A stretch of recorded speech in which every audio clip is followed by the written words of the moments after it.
Porque interpreto este movimiento colectivo como el renacimiento de una conciencia de los trabajadores. El peronismo fue un movimiento político y social creado durante la década de los 40 por Juan Domingo Perón, el cual fue militar y ocupó 3 veces el cargo de presidente de la nación. El peronismo se enfoca principalmente en la defensa de los derechos del trabajador, en la justicia social y en la fuerte oposición a las políticas imperialistas. El movimiento político y social peronista vino acompañado de una ideología que se definía como doctrina justicialista.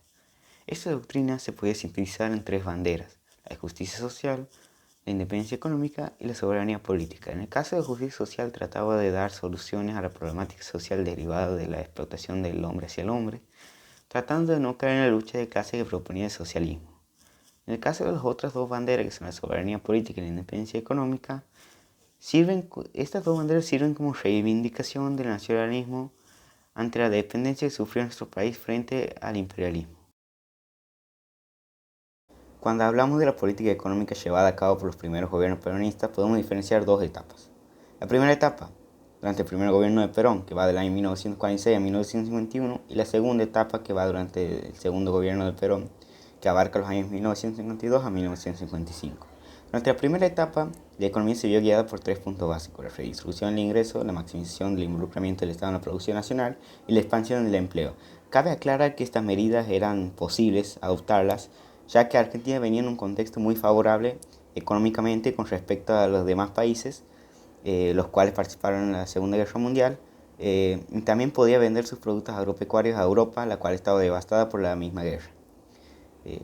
Ya llegada la segunda etapa, en el año 1952, cuando Perón declara la crisis económica, es ahí cuando Europa comienza a crecer económicamente, se comienza a recuperar de la Segunda Guerra Mundial, y Argentina comienza a vender mucho menos, y además de eso se le suma que en aquel entonces Argentina, gracias a las medidas económicas tomadas por el gobierno de Perón, había una inflación muy grande en ese momento.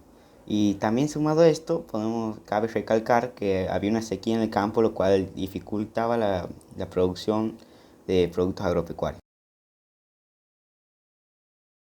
Cuando hablamos de la política social de los primeros gobiernos peronistas, los puntos más importantes a recalcar que encontramos son la creación y la aplicación de la legislación laboral, que es aquí donde se encuentran los derechos de los trabajadores, cortando desde ese momento una gran tradición de maltrato a la clase obrera, la cual desde ese momento también comienza a sentirse tenida en cuenta y que forma parte de la nación.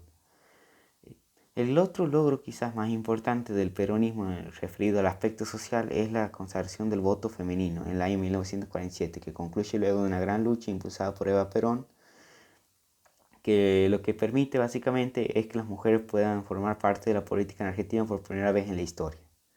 Hablando de Eva Perón, ella es considerada el símbolo más importante de la justicia social para los peronistas, ya que ella era muy comprometida en las causas sociales. Por ejemplo, ella creó una fundación que lleva su nombre, la cual atendía personalmente para poder tener más cercanía o contacto más personal con los sectores más desfavorecidos de la población. Cuando llegó al poder, la gente temió por el futuro de la educación. La oligarquía temía que los cabecitas negras invadieran las aulas de las escuelas. Radicales y demócratas se juntaron formando un bloque para defender la educación estatal obligatoria y gratuita. El peronismo buscaba desde muy pequeños introducir la ideología peronista a los niños. Aparte, buscaban promover más el trabajo obrero antes que la educación. Perón asumió en un contexto mundial en que la Unión Soviética y Estados Unidos tenían una buena relación. El peronismo planteaba un modelo económico más inclusivo y populista. América Latina fue muy importante para el gobierno exterior de Perón, ya que la veían como una carta de negociación frente al mundo, donde era necesario tener una buena relación para tener una mejor posición de negociación. Del peronismo con la Iglesia Católica era buena hasta que se tomaron ciertas medidas que no cayeron muy bien en ese sector, como por ejemplo la ley de divorcio. En el año 1955, Perón suprimió la enseñanza religiosa en los colegios, y en el mes de junio de ese mismo año, en la procesión anual de Corpus Christi, se volvió una marcha cristiana antiperonista que terminó con la quema de una bandera en el Congreso.